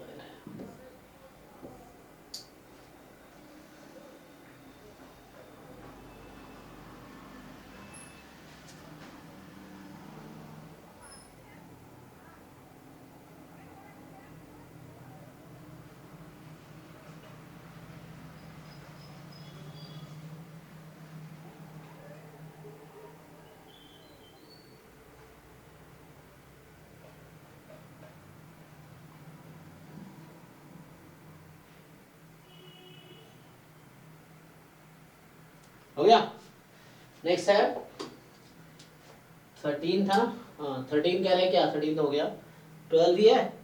13 के बाद 16 कह रहा है। 14 में क्यों ऐसे 14 14 में क्या दिक्कत है कि z नॉर्मल 0 1 है, s एक रैंडम वेरिएबल है जो z से इंडिपेंडेंट है। सर इसमें 1/2 5 आ रहा था। एक मिनट, ये कहना चाह रहा है कि s is 1 with probability half -1, मतलब क्या है, s एक रैंडम वेरिएबल, s की वैल्यू 1 और -1 है, सपोर्ट है हाफ हाफ प्रोबेबिलिटी से, तो ये होने की प्रोबेबिलिटी हाफ है और ये होने की प्रोबेबिलिटी हाफ है, ओके। और y जो है s टाइम z है, तो s टाइम z का मतलब यही है कि या तो z होगा या -z होगा, तो ठीक है। तो z है जब s की वैल्यू 1 है और ये है जब s की वैल्यू -1 है, यही चीज है ना। तो पूछा क्या है आपसे, CDF पूछा है, तो हाफ हाफ प्रोबेबिलिटी है ना, तो ये 5y ही आएगा, ये तो थ्योरम है। ये इस तरह के जब भी हो ना, यहाँ पे दिस प्लस दिस प्रोबेबिलिटी तो 1 ही हो जाएगी ना टोटल मिला के, तो एट द एंड जब भी z नॉर्मल 0 1 है, -z भी नॉर्मल 0 1 है, तो होगा क्या, half into CDF at z plus half into CDF at z, तो at last CDF at z मतलब ये 5y ही आएगा, b ही होगा, ये थ्योरम है ये। यस सर, भी आ रहा है। हाँ, क्योंकि ये थ्योरम है। इन जनरल यहाँ पे कुछ भी रहेगा ना, अगर y लिखा है z, अच्छा ये क्वेश्चन एक्चुअली अभी नेट में भी कई बार आए हैं ये क्वेश्चन नेट, हाँ, तो इस तरह से ठीक है। ये अभी जैन 2022 वाला जो कौन से, इसमें वैसे ही था ना, फिर से याद आया, वो जो सिग्नम वाला फंक्शन है, x1 time signum function of x2, x2 time signum function of x1, वहां भी तो ऐसे ही ब्रेक होता है 2 पार्ट में, तो वहां भी जाके एट द एंड जो नया रैंडम वेरिएबल आता है, x1 x2 स्टैंडर्ड नॉर्मल था, तो जो y1 था वो स्टैंडर्ड नॉर्मल था, y2 भी स्टैंडर्ड नॉर्मल था, इसी लॉजिक से, तो वो स्टैंडर्ड नॉर्मल ही आएगा, 5y ही आएगा। प्रूव कर, ये थ्योरम है एक्चुअली, ठीक है। ऐसा कोई भी केस होगा, यहाँ कुछ भी है, यहाँ टोटल प्रोबेबिलिटी तो 1 ही होगी ना, E1 E2 है, E1 plus E2, E1 probability plus E2 probability 1 हो जाएगी, तो उस केस में ये z माइनस z जब भी रहेगा तो इसका हमेशा डिस्ट्रीब्यूशन नॉर्मल 0 1 ही आएगा, ये थ्योरम है, ठीक है। तो ठीक है, नेक्स्ट जो है 16, उसके बाद और ये देख लो 16 कह रहा है कि x, x1, x2, xn be a vector independent random variable each having Bernoulli distribution with parameter p। तो फिर से एक सैंपल है बर्नौली p का। अब f एक फंक्शन है जिसका डोमेन में 0 1 है, 2r होगा मान लो, इस तरह से है। b इंक्रीजिंग फंक्शन, इंक्रीजिंग मतलब ये है fx less than equal to fy when x less than y, ठीक है, इंक्रीजिंग। और क्या बोल रहा है, ep is e of f of x,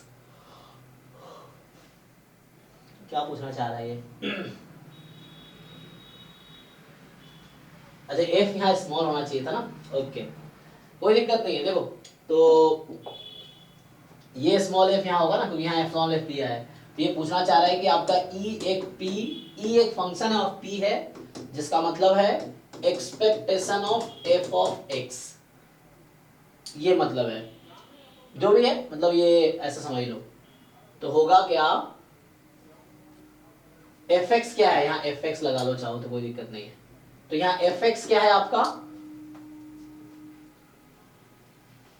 increasing function है ना। अच्छा आप ये जानते हो ना, जैसे मान लो अगर ऐसा हो x1 लेस देन x2, तो ex1 लेस देन ex2 ये होगा, ठीक है। तो वही यहाँ पे अप्लाई हो रहा है, तो यहाँ 0.3 लेस देन 0.5, तो f of 0.3 less than f of 0.5 ऐसा समझ लो, और then e of f of 0.3 less than e of f of 0.5, तो एट द एंड ये आ गया, ठीक है ना।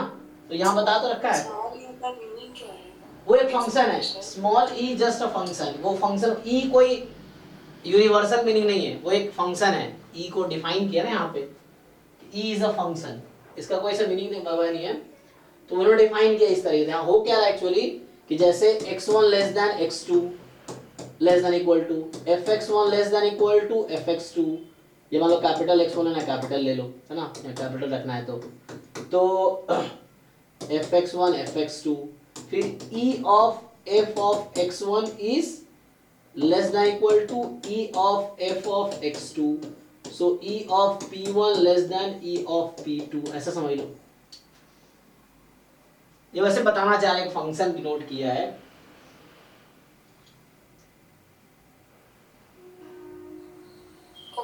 तो ये p1 p2 में क्यों लिखा है, इसको x में लिखना चाहिए था ना, p में लिखने का क्या मतलब है, तो ये थोड़ा सा यहाँ प्रॉब्लम क्रिएट कर रहा है। ये पी में लिखना है क्या मतलब, यहाँ लिखो या यहाँ पे लिखो उस तरीके से, तो ऐसा लिख दो, तो ई ऑफ एफ ऑफ एक्स कर दो ऐसे करके, या एक्स में लिखो इसको, तो एक्स में लिखोगे तो उसके हिसाब से आ जाएगा। बट समूह कहना यही चाह रहा है ना कि एफ मोनोटोनिक है तो फंक्शन खुद मोनोटोनिक है और एक्सपेक्टेशन ऑलरेडी मोनोटोनिक होता है, ठीक है ना, ये जो एक्सपेक्टेशन इसको फॉलो करता है, तो ये यूज हो जाएगा।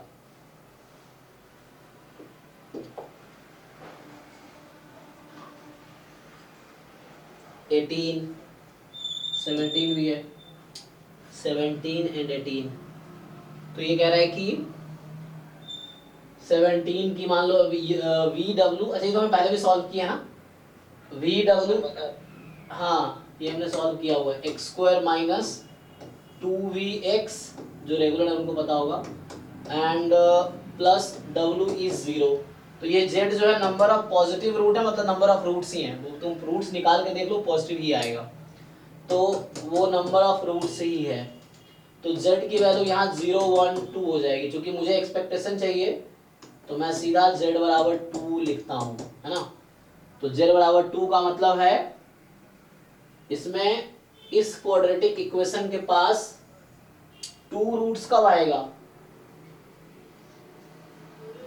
इसका डी, हाँ तो यहाँ से डिस्क्रिमिनांट पॉजिटिव होगा, डिस्क्रिमिनांट निकालो यहाँ से, b square minus 4ac, so v square minus डब्ल्यू, 4 4 कट गया, मोर देन 0, अब इसको इंटीग्रेट करो, probability v square more than डब्ल्यू ये निकालो, ये आई थिंक 2/3 आएगा, ठीक है, फिर कैसे करो पता है ना, डबल इंटीग्रेट, वी और डब्ल्यू दोनों यूनिफॉर्म 0 1 है, तो वी एंड डब्ल्यू आर यूनिफॉर्म 0 1 रैंडम वेरिएबल,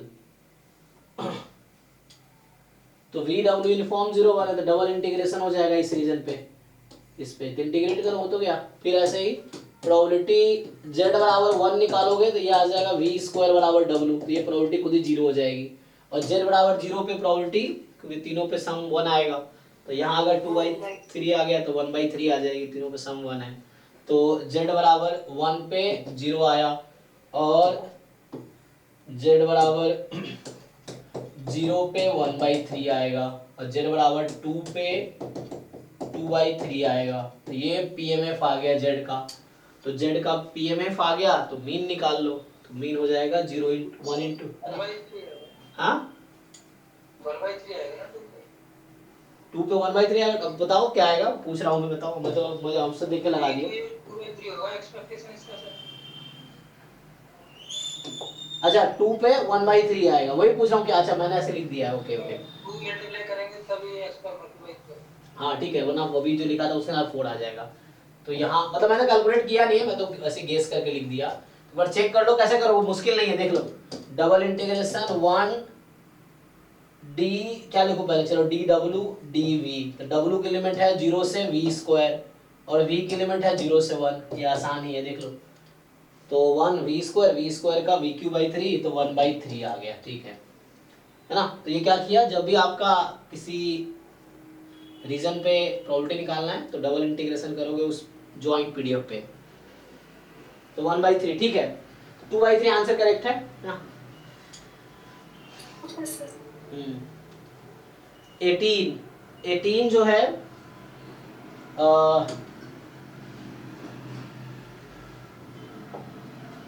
18 करा x1 x2 dot dot dot b IID positive random variable with mean mu m लिखा है, w दिस w n इसने लिखा है x1 अपॉन x1 से लेके xn तक, what random variable does nwn converges to with probability 1 as n tends to infinity, तो यहाँ वो एक्चुअली फॉर्मेटिंग में गलती हुआ है, मतलब जब टाइप हो गया तो यहाँ n tends to infinity होगा, बोलना चाह रहा है कि nwn जो होगा that converges to what with probability 1, देखो ये with probability 1 जो है ना इसको बोलते हैं ऑलमोस्ट श्योर कन्वर्जेंस, जो कि जैम सिलेबस में नहीं है ना, तो यहाँ कन्वर्जेंस इन प्रोबेबिलिटी हो सकता है, विथ प्रोबेबिलिटी 1 का मतलब ऑलमोस्ट श्योर कन्वर्जेंस, ठीक है। तो इसका एक्सपेक्टेशन निकालने से तो आ जाएगा ना। हाँ एक्सपेक्टेशन निकालिए, क्या आएगा? फिर इसका एक्सपेक्टेशन निकालने से 1 आ रहा है, मतलब वो b जो है उसका एक्सपेक्टेशन निकालने से 1 आ रहा है। अच्छा, एक तो ना ये लोग लिखते क्या है कि x1 अपॉन x बार किसका, which will converge with probability 1 NWN। NWN का मतलब क्या हुआ कि WN को n से मल्टीप्लाई करे, तो WN को n से मल्टीप्लाई करोगे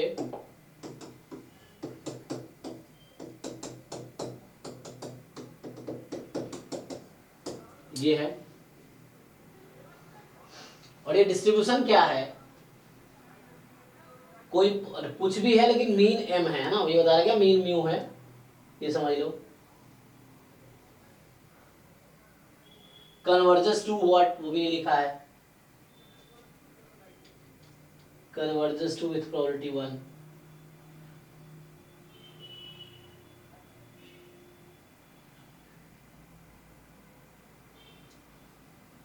गलत कर रखा है, तो यहाँ से इसका अप्रोच क्या होगा, मतलब अगर कन्वर्जेंस, हालांकि एग्जाम के सिलेबस में है नहीं, ऑलमोस्ट श्योर कन्वर्जेंस वो गेट में ही है, सिर्फ आपके पास है कन्वर्जेंस इन डिस्ट्रीब्यूशन जैम में और कन्वर्जेंस इन प्रोबेबिलिटी, ऑलमोस्ट श्योर कन्वर्जेंस में। तो ये एक्स बार टाइप का होता तो वैसे करते, एक दिन लिखने में गलती किया होगा, तो ऐसा कुछ लग रहा मुझे। क्या पूछना चाह रहा है, सब गलत, इसको स्किप करो, ये क्वेश्चन गलत लग रहा है। नेक्स्ट क्या है, 18 हो गया, 25 25 और 19 नहीं हुआ सर। 19 रुको 19 पहले, x y be the both random variable taking value -1 1, मतलब सपोर्ट में -1 1, वाई के सपोर्ट में -1 और 1 है। अब बोल रहा है कि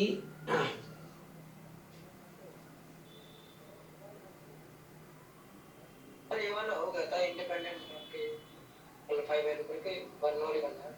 हाँ सर इसको हो गया था। तो ये पूछ रहा है आपसे कि एक्स वाई इंडिपेंडेंट है, तो बताओ ए क्या होगा, मतलब ए अल्फा क्या होगा, है ना,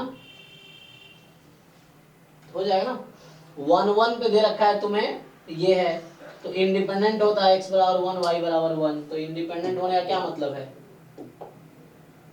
क्या करोगे, मार्जिनल x बराबर 1 y बराबर 1 इक्वल टू अल्फा स्क्वायर कर देंगे, हो तो जाएगा ना, ये बता तो रखा है, देखो x बराबर 1 y बराबर 1 इज इक्वल टू x बराबर 1 y बराबर 1, यही है ना इंडिपेंडेंट होने के लिए, तो हो जाएगा, ऐसा होगा इंडिपेंडेंट होगा। तो इसकी प्रोबेबिलिटी दे रखी है अल्फा स्क्वायर, इसकी प्रोबेबिलिटी भी दे रखी है कि x y both random are taking this, और x बराबर -1 है अल्फा, तो x बराबर 1 हो जाएगा 1 माइनस अल्फा, हाँ, और y बराबर 1 है अल्फा, तो यहाँ मुझे अल्फा की ही जरूरत है, तो यहाँ से अल्फा या तो 0 होगा, कॉमन ले लो, या अल्फा बराबर 1 माइनस अल्फा, तो अल्फा या तो 0 होगा या अल्फा या 1/2 होगा, तो 1/2 लो, क्योंकि 0 होने पे पीएमएफ नहीं रहेगा शायद, है ना, या यहाँ पे ज्वाइंट 0 हो जाएगा, तो 1/2 इज द करेक्ट आंसर होगा, क्योंकि 0 पे कुछ रूल वायलेट हो रहा होगा, देख लो क्या होगा।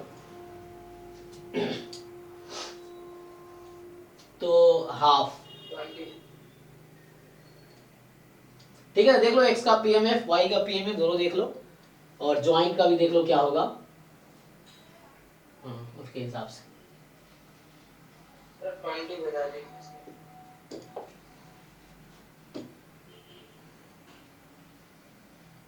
ज्वाइंट दे रखा है x e की पावर -x y + 1, ठीक है, तो what is the mgf of z बराबर xy, और xy क्या, एक क्वेश्चन है तो कंप्लीट नहीं किया इसने, तो अच्छा ये मतलब z बराबर x इंटू वाई है, और f एक्स वाई मेरे पास ये है, ठीक है, तो ये x e की power -x y + 1, x e की पावर -x y + 1, जहां x more than 0 y more than 0, तब ये है 0 अदरवाइज, ओके। तो mgf ऑफ z, एक पूछ रहा है mgf, यहाँ दे रहा है डिस्ट्रीब्यूशन, तो मतलब डिस्ट्रीब्यूशन बताओ z का क्या होगा,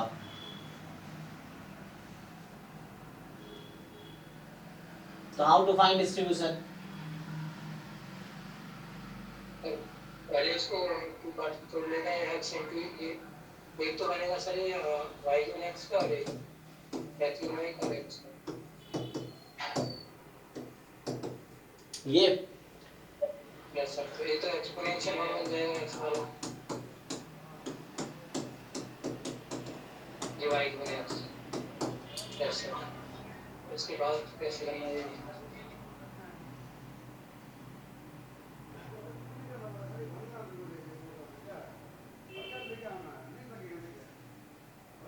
तो एक्सपोनेंशियल थीटा बराबर 1, ये करा ना, जो x इंटू वाई आएगा। जैकोबियन से यूज कर सकते हैं क्या, मतलब z is equals to x y and v is equals to x consider करके जैकोबियन फाइंड करके। हाँ कर सकते हैं, हाँ उससे भी हो जाएगा। z ये है और मान लो जैसे सिर्फ ज्वाइंट यूज करके, तो वो भी एक तरीका है, तो वहां से z का आप डिस्ट्रीब्यूशन निकाल सकते हो, है ना। z ये है और दूसरा मान लो w फॉर एग्जांपल, तो w बराबर कोई एक ले लो आसान सा, x ही ले लो, तो ये ले लो, x ले लो कोई बात नहीं, या y ले लो, जैसे समझ आता है y लेना, y ले लो, तो y अज्यूम कर सकते हो। अब इसका वही है कि ठीक है, तो ZW का ज्वाइंट डिस्ट्रीब्यूशन मॉड जैकोबियन, मतलब ये f ऑफ एक्स वाई इससे आ जाएगा, एंड तो ZW का यहाँ से वो निकाल लो डिस्ट्रीब्यूशन, डिस्ट्रीब्यूशन से फिर आपको z का डिस्ट्रीब्यूशन चाहिए तो w के रेस्पेक्ट में इंटीग्रेट कर लो, तो उससे फिर आ जाएगा, तो लेंदी वे होगा बट उससे आ जाएगा। तो mgf की डिस्ट्रीब्यूशन पूछना चाहिए था, एक्चुअली mgf भी एक तरीका होगा, तो अगर डायरेक्टली mgf निकालोगे z का तो क्या आएगा, अगर mgf मैं xy का निकालता हूँ तो इसका क्या मीनिंग है, एक्सपेक्टेशन ऑफ e की पावर t xy, तो ये होगा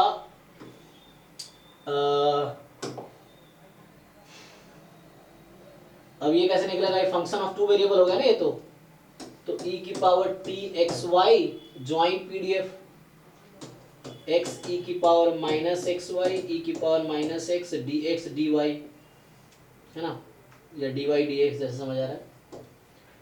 तो ये सपोर्ट दे रखा है 0 से इन्फिनिटी, 0 से इन्फिनिटी, तो यहाँ से भी एक काम कर सकते हो। दूसरा अप्रोच ये है कि इस इंटीग्रेशन को आप सिंप्लीफाई करो, है ना, तो इस इंटीग्रेशन को सिंप्लीफाई करो, यहाँ से इन दोनों को साथ ले लो, तो आ जाएगा 0 से इन्फिनिटी, x वाले टर्म बाहर कर दो और y वाले में e की power t minus 1 x y d y, 0 से इन्फिनिटी, और जो बचेगा बाद में dx करना। एक्चुअली हुआ था क्या ना, जिसने क्वेश्चन बनाया हुआ क्या है, जिस बुक से क्वेश्चन उठाया है वहां पे mgf पूछा होगा, फिर उसने mgf तो लिख दिया, बाद में ऑप्शन बनाते हुए उसने वो कर दिया। तो ये इंटीग्रेशन मुश्किल तो नहीं है क्योंकि एक ही y है, हो जाएगा सर, एक ही y इंटीग्रेट हो जाएगा, फिर ये आ जाएगा, तो इंटीग्रेट होगा क्या, जो एक्सपोनेंशियल 1 है ना उसका, तो 1/1 माइनस टी आ जाएगा, है ना, उस तरह से कुछ 1/1 माइनस टी आ जाएगा।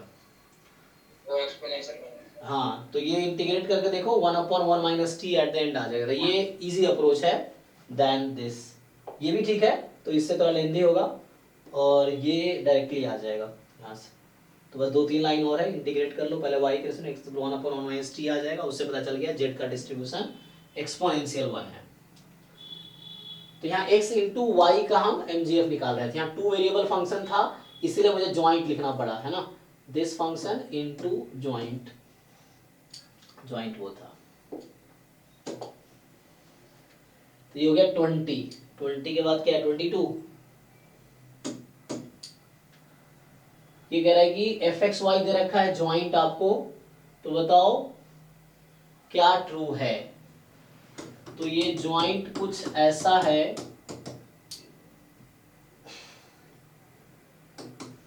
1/2y root under 1 plus y square, एक तो ये है, फिर e की power minus x square 1 plus y square, और ओपन करूंगा तो e की power minus y square by 2, ठीक है। तो यहाँ पे आप इसको अलग कर सकते हैं, नहीं कर पाएंगे, तो कह रहा है f of x y does not depend on y, तो अगर मैं वैसे ट्राई करूं तो, है ना, ये y का फंक्शन है, ये y का फंक्शन है, तो ये y का डिस्ट्रीब्यूशन कुछ हो जाएगा, तो मान लो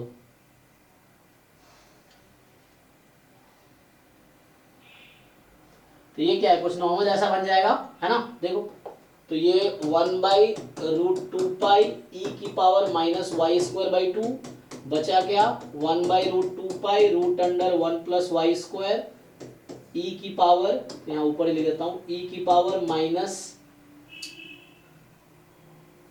अब 2 भी था क्या यहाँ पे, हाँ 2 मैंने छोड़ दिया यहाँ पे, ये 2 था ब्रैकेट में ना, तो 2 ई की power minus half x minus 0/√1 plus y square, इसका होल स्क्वायर। तो कहने का मतलब ये है कि y क्या है, नॉर्मल 0 1, और x गिवन y क्या है यहाँ पे जी, समझ आ रहा है किसी को, बताओ। x given y is equal to y, ये पीडीएफ बताओ। तो 1/√2 पाई सिग्मा, तो नॉर्मल 0, ठीक है, तो ये हो गया। तो यहां से हमने क्या किया, जॉइंट पीडीएफ को इस फॉर्म में लिख दिया, PDF of y into PDF of x given y। Joint PDF को ऐसा लिख सकते हैं। तो y normal 0 1, x given y normal 0 1 plus y square. तो इंडिपेंडेंट तो नहीं है ना, क्योंकि x तो y पे डिपेंड कर रहा है। तो बोल रहा है कि f x given y does not depend on y, तो गलत बात कर रहा है। x गिवन y डिपेंड कर रहा है y पे, तो ये गलत है। Covariance xy is not equal to 0, तो अगर इंडिपेंडेंट है तो कोवेरिएंस 0 होगा, कोवेरिएंस 0 नहीं है तो मतलब वो क्या बोल रहा है, एक मिनट, यहाँ क्या not independent, dependent, the covariance of xy is not equal to 0।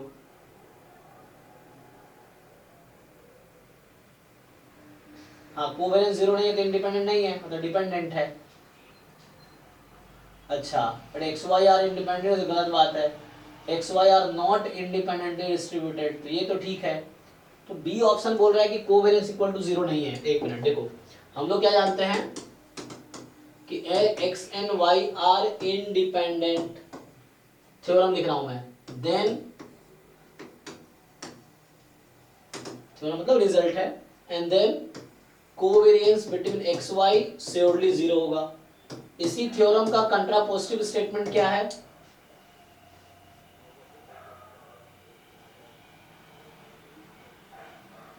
बताओ जिसको समझ आ रहा है। इस स्टेटमेंट का कंट्रापोजिटिव स्टेटमेंट क्या होता है, इसी को दूसरे तरीके से कैसे लिख सकते हैं सेम थ्योरम को। X and Y are not independent and covariance of X Y is not equal. नहीं नेहा, एक मिनट रुक जाओ। हेलो जी, गुड इवनिंग।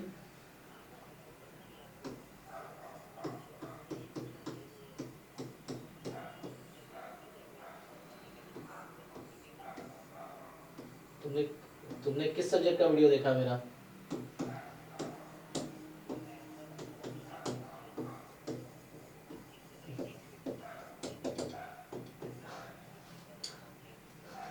तो मैं फिजिक्स नहीं पढ़ाता हूँ भाई, ठीक है। हम स्टैटिस्टिक्स पढ़ाते हैं। जी जी ठीक है। तो एक्स वाई आर इंडिपेंडेंट, ठीक है। अरे एक मिनट, हाँ सॉरी। तो ये कंटा पॉजिटिव पकड़िए, ऐसा नहीं है तो आर नॉट इंडिपेंडेंट, मतलब डिपेंडेंट बोल दो, है ना, या नॉट इंडिपेंडेंट। तो ये ऑप्शन क्या बोल रहा था, कोवेरिएंस इक्वल टू 0। तो हमें तो ये पता है, यहां से क्या पता चला, यहां से हमें यहां से पता चला है कि डिपेंडेंट है ना। तो अगर डिपेंडेंट है तो कुछ नहीं कह सकते, ठीक है ना। अगर एक्स वाई डिपेंडेंट है तो कोवेरिएंस 0 भी हो सकता है, नॉन 0 भी हो सकता है, कोई दिक्कत नहीं है। ये जस्ट वन वे है कि अगर ऐसा है तो इसकी गारंटी है, ऐसा नहीं है तो कुछ नहीं कह सकते। अगर एक्स वाई इंडिपेंडेंट नहीं है तो इसका मतलब है देन है ना, मैथमेटिकल स्टेटमेंट बहुत इंपॉर्टेंट है ना। इफ देन में इंटरचेंज कर दोगे तो मीनिंग चेंज हो जाएगी। तो अगर इंडिपेंडेंट है देन कोवेरिएंस 0 होने की गारंटी है। अगर इंडिपेंडेंट नहीं है, जो हमारा क्वेश्चन में आया है कि इंडिपेंडेंट नहीं है, तो कोवेरिएंस 0 भी हो सकता है, नॉन 0 भी हो सकता है। तो ये बी जो कह रहा है वो गलत कह रहा है। स्टेटमेंट दिया कि बाइवेरिएंट नॉर्मल रहेगा एक्स वाई, तो दोनों होता है। हाँ, ये सिर्फ हाँ बाइवेरिएंट नॉर्मल में इफ एंड ओनली इफ होता है। तो अगर बाई वेरिएट नॉर्मल का केस है तो यहाँ इफ एंड ओनली इफ हो जाएगा दोनों थ्योरम। इन जनरल सिर्फ वन वे है, और बाई वेरिएट नॉर्मल में इफ एंड ओनली इफ है, दोनों if and only if theorem हो जाएगा। ठीक है, तो ऑप्शन डी ओनली करेक्ट है। ठीक है, अब कौन सा रह गया? तो 25, ये 22 था, 25 कह रहा है कि x1 x2 xn be a sequence of IID random variable uniform 0 1।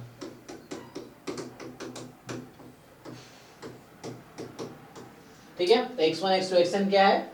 Uniform 0 1 है, और zn जो है प्रोडक्ट ऑफ xi है, i फ्रॉम 1 to n, और इस पूरे की पावर 1/n है। अच्छा, तो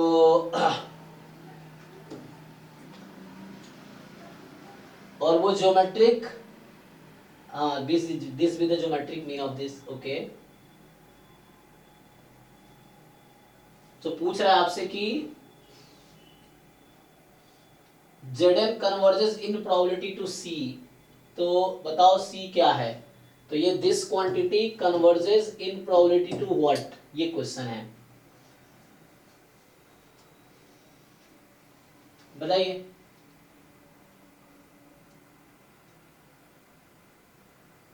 तो यूनिफॉर्म 0 1 है ना, ये हालांकि गेट में क्वेश्चन आया हुआ है, मतलब ये एग्जैक्ट नहीं इस पैटर्न पे। तो आप क्या करोगे, यहाँ लॉग लोगे है ना, तो अगर आप यहाँ पे लॉग लेते हो, लॉग Zn, तो 1/n, और ये प्रोडक्ट बनेगा summation log xi i from 1 to n। ठीक है, तो log Zn जो है 1/n summation xi log xi हो गया। अब आपका क्या है कि यहाँ पे अगर मैं माइनस और माइनस लगा दूं, तो बताइए ये माइनस log xi का डिस्ट्रीब्यूशन क्या होगा जब xi यूनिफॉर्म 0 1 है? एक्सपोनेंशियल 1। तो उसका जो, मान लो इसका नाम मैं रखता हूँ log Zn is minus time w बार, तो w में किसका नाम रख रहा हूँ? log x का। ठीक है, तो log x का हो गया, तो ये हमारा मतलब wi है माइनस log x का, माइनस log x का नाम रखा w, तो ये wi है, तो 1/n समेशन wi, w बार इसी को बोलेंगे। तो अब ध्यान से देखो, so this quantity will converge in probability to, ये माइनस हो यहाँ पे, ये को कैरी कर रहे हैं, अब ये कहाँ कन्वर्ज करेगी इन प्रोबेबिलिटी? EW पे, और EW क्या होगा? तो इसका डिस्ट्रीब्यूशन है एक्सपोनेंशियल 1, तो ये 1 हो गया। तो आपका log Zn converges in probability to -1, तो Zn will converge in probability to what? to the power -1। e raise to power -1, तो मतलब 1/e, ऑप्शन है 1/e, सही है, देख लो।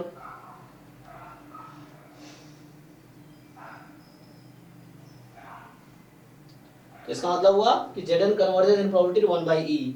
तो क्या यूज किया मैंने यहाँ पे? यूज किया weak law of large number, और यहाँ पे यूज हुआ ट्रांसफॉर्मेशन। लॉग इसलिए लिया ताकि वो log xi minus log x1 exponential 1 minus log x2 exponential 1/2 minus 2 log x exponential 1/2, जो chi स्क्वायर 2 भी होता है।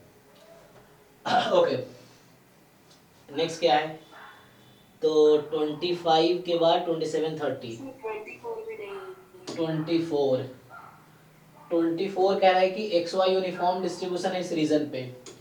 ये ग्राफ बनाना आता है, mod x plus mod y less than 1,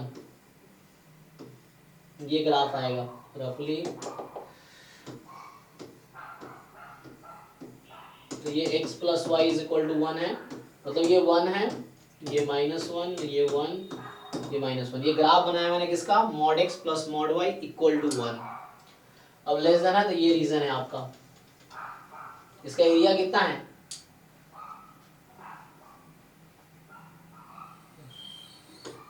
तो ये 2 है, ये 2 है, तो ये 1 है टोटल। तो ये साइड, ये स्क्वायर है, इसका साइड लेंथ कितना है स्क्वायर का? इसका साइड लेंथ कितना है? ये 1 है, ये 1 है, तो ये कितना होगा √2। तो ये एक स्क्वायर है जिसका लेंथ √2 है, तो एरिया हो जाएगा 2। तो इस xy का जो जॉइंट पीडीएफ आएगा 1/2 when mod x plus mod y less than 1। तो ये जॉइंट पीडीएफ आ गया। यूनिफॉर्म है ना, जैसे किसी इंटरवल पे यूनिफॉर्म है तो क्या करते हैं 1 लेंथ ऑफ दैट इंटरवल। जब 2D पे यूनिफॉर्म है तो 1 area of that interval. 3D पे यूनिफॉर्म है तो 1 वॉल्यूम ऑफ दैट जो भी सरफेस है, मतलब जो भी 3D फिगर है।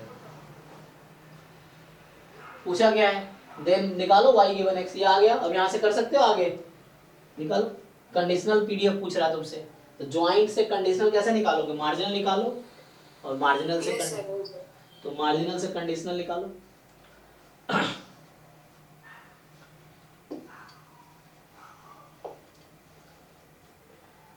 30, 26 अच्छा 26। तो अभी 30 तक ही करेंगे क्योंकि आज 9 से 11 में क्लास हो रही। तो 26 है। सर z = x² करो। हाँ कोई दिक्कत नहीं है, अरे क्या ही दिक्कत है, z बराबर x² है, और अच्छा x² तो x क्या है, तो x1 ले लो, कोई बात नहीं, ठीक है।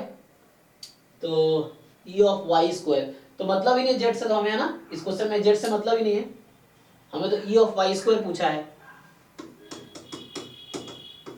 तो e(y²), y क्या है तुम्हारा, y है mod x1 प्लस x2 का whole square, a plus b का होल स्क्वायर आता है, लगाओ ना, क्या इसमें क्या दिक्कत है, दिक्कत तो है नहीं।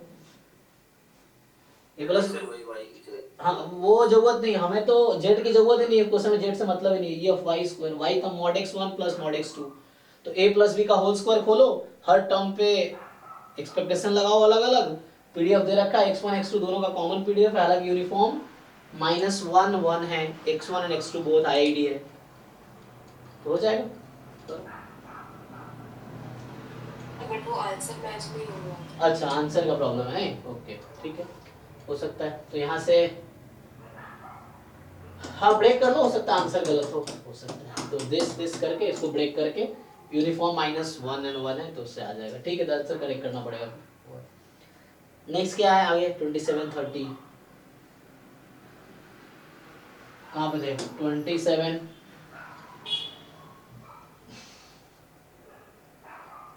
एक्स वाई रैंडम वेक्टर इस तरीके से कि पीडीएफ एक्स का ये है,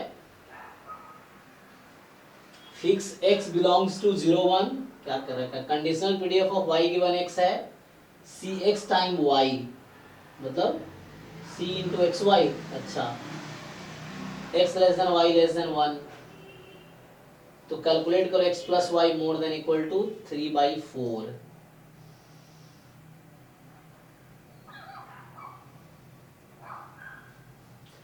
तो x का पीडीएफ, कैसे डिफाइन करेंगे? हाँ फंक्शन है ना सी ऑफ एक्स।